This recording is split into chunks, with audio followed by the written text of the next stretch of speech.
और इस वीडियो में अब हमें सीखना है सम समुच्चय, इक्वल सेट्स। सम मतलब समान, नाम से यहाँ समझ में आ रहा है। तो समान मतलब किस तरह से कि ऐसे कोई दो समुच्चय जिनके घटक यदि समान होते हैं। समान का मतलब जो घटक पहले समुच्चय में हों वही घटक यदि दूसरे समुच्चय में भी होते हैं तो इस प्रकार के समुच्चय को सम समुच्चय कहा जाता है। देखिए परिभाषा लिखा है, समुच्चय ए के प्रत्येक घटक समुच्चय बी में और बी समुच्चय के प्रत्येक घटक समुच्चय में ए में हो तो उन्हें सम समुच्चय कहते हैं।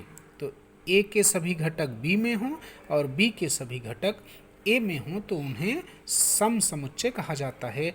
और यदि ए और बी सम समुच्चय है तो उन्हें इस प्रकार का चिन्ह ए बराबर बी, ए बराबर बी लिखने का मतलब है कि समुच्चय ए जो है वो समुच्चय बी के बराबर है। तो ये हो गया सम समुच्चय। कुछ उदाहरण इसमें दिए हैं।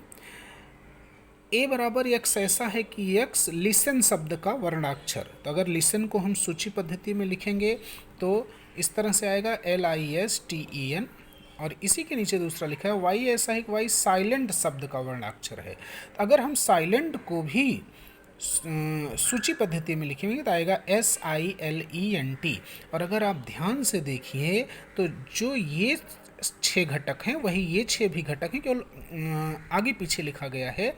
तो इस प्रकार से हमें दिख रहा है कि समुच्चय ए और बी के घटकों का क्रम भले अलग है लेकिन घटक सेम हैं, इसलिए समुच्चय ए और बी जो हैं वो समान समुच्चय हैं और इसलिए हम लिख सकते हैं कि ए बराबर बी। इसी तरह दूसरा लिखा है, यक्स ऐसा है कि यक्स बराबर 2n, n घटक n और 0 छोटा यक्स छोटा बराबर 10। अब जी इसका मतलब क्या है कि 1 से लेके 10 तक की संख्या, लेकिन उसमें क्या 2n। तो हमें लेना क्या है कि एक बार n की जगह है 1 लेना है तो 2 एकम 2, फिर 2 लेंगे तो 4, फिर अगला लेंगे तो 6, फिर 4 लेंगे तो 8, फिर 5 लेंगे तो 10। इस तरह से संख्या हो जाएगी। और दूसरा क्या लिखा है कि y ऐसा है कि y यह सम संख्या है और एक छोटा या बराबर y छोटा या बराबर 10। अब यहाँ क्या 1 से 10 के बीच की सभी सम संख्या लेना है तो आएगा क्या 2, 4, 6, 8 और 10। तो यहाँ भी देखिए ये आया 2, 4, 6, 8, 10 और यहाँ से भी हमें आ रहा है 2, 4, 6, 8, 10। दोनों के घटक समान हैं इसलिए ए और बी सम समुच्चय हैं। ऐसे ही अन्य उदाहरण भी यहाँ लिया है, लेकिन अगला उदाहरण देखिए, ए बराबर 1, 2, 3 और बी बराबर 1, 2, 3, 4।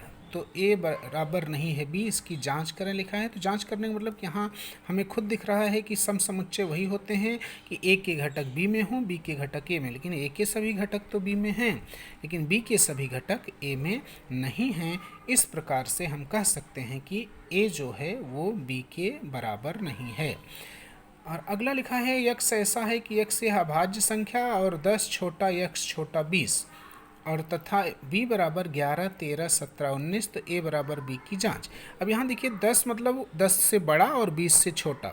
तो 10 से बड़ा 20 से छोटा अभाज्य संख्या अगर हम a ले लें तो यह होगा क्या 11, 13, 17 और 19।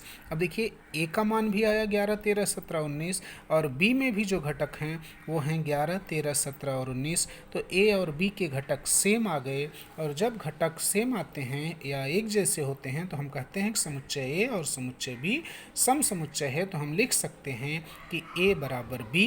तो यह सिद्ध होता है कि समुच्चय ए जो है वो समुच्चय बी के बराबर है।